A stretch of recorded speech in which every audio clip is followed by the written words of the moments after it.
श्रीनाथ जी में एक बहुत पुरानी बात है।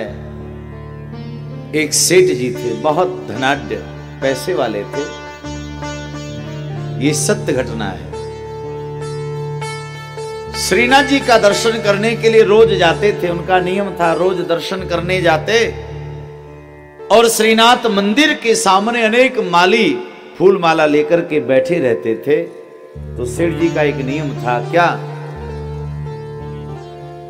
मालियों के पास में जो माली फूल बेचते थे, उनके पास में जो सबसे बढ़िया माला बेचता था, सबसे बढ़िया ताजे और फूल रहते थे, सेठ जी उसी से खरीदते। महाराज चाहे भले ही वो कितने का भी दे, लेकिन सबसे बढ़िया माला खरीदनी और उसी को भगवान श्रीनाथ जी को धारण करवाते। ऐसा उन सेठ जी का नियम था। ध्यान देना भैया, बचपन से सेठ जी ने नियम लिया। नियम लेते लेते महाराज आज सेठ जी बूढ़े होने को आए, पर नियम नहीं तोड़ा। एक दिन भगवान की माया, श्रीनाथ जी आज सेठ जी की परीक्षा लेना चाहते हैं। भगवान हमारी भी परीक्षा लेते हैं, लेकिन कौन है जो, कोई कोई होता है जो पास हो जाता है, नहीं तो बाकी तो ज्यादातर फेल ही होते हैं। भगवान परीक्षा ही लेते हैं। महाराज आज सेठ जी बूढ़े हो गए, भगवान की सेवा, लेकिन नियम पक्का, सबसे बढ़िया जो फूल है, सबसे बढ़िया जो माला है, वही खरीदेंगे और उसी माला को श्रीनाथ जी को पहनाते। एक दिन भगवान परीक्षा लेने को आए। क्या हुआ?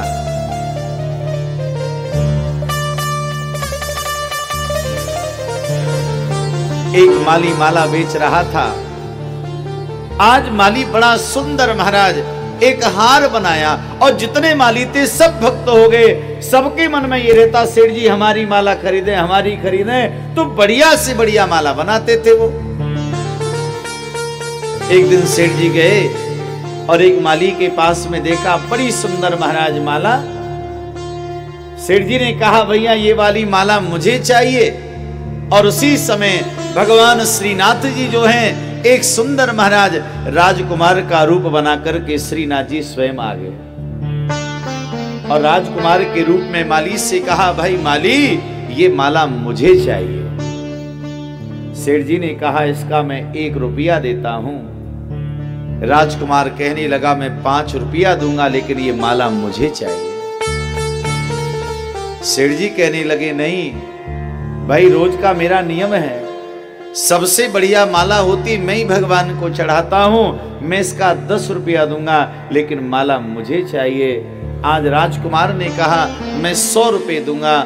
सेठ जी ने कहा, मैं 1000 दूंगा। उसने कहा 10,000 दूंगा, लाख दूंगा। महाराज एक माला के पीछे आज बोली लगती जा रही है। सेठ जी कहने लगे उस राजकुमार से, भैया अरे भगवान के लिए लेकर के जा रहा हूं, भला भगवान से भी बड़ा कोई है? राजकुमार ने कहा, आप बिल्कुल सही कहते हैं, आप भगवान के लिए लेकर के जा रहे हो और मैं अपनी प्रियतमा के लिए लेकर के जा रहा हूं। आज कुछ भी हो जाए, लेकिन ये माला मैं खरीद के रहूंगा। अंत में सेठ जी ने कहा, भले कुछ भी हो जाए, माला तो मैं ही खरीदूंगा। महाराज बोली बढ़ती गई और वो माली नेत्रों से आंसू बहा रहा है। मैं क्या करूं, समझ में नहीं आ रहा। सेठ जी का नियम है, ऐसा वर्णन आता, ये सत्य घटना है भैया।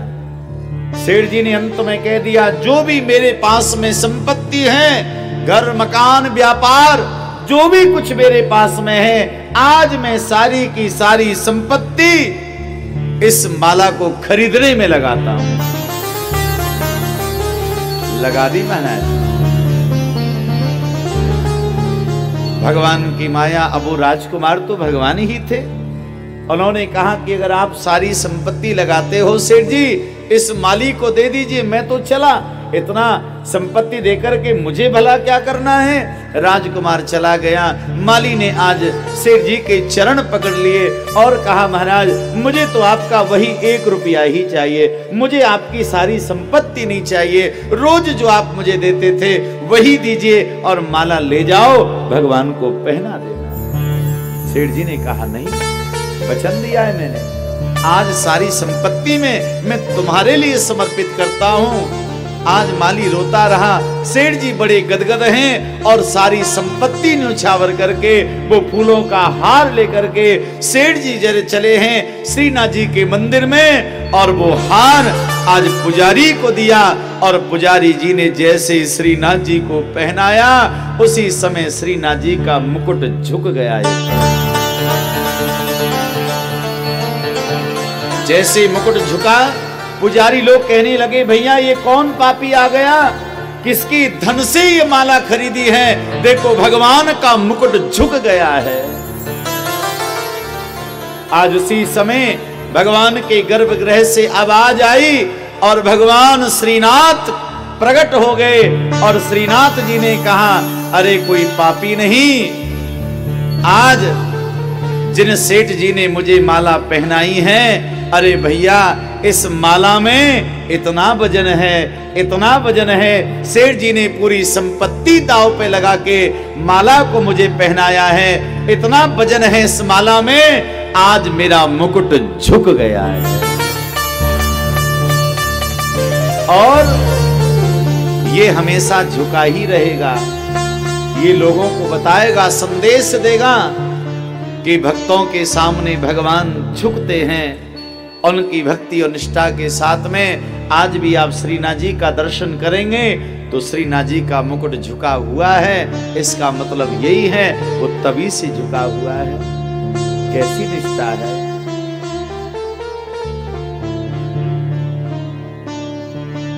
ऐसा दिव्य भाव उनके मन में था।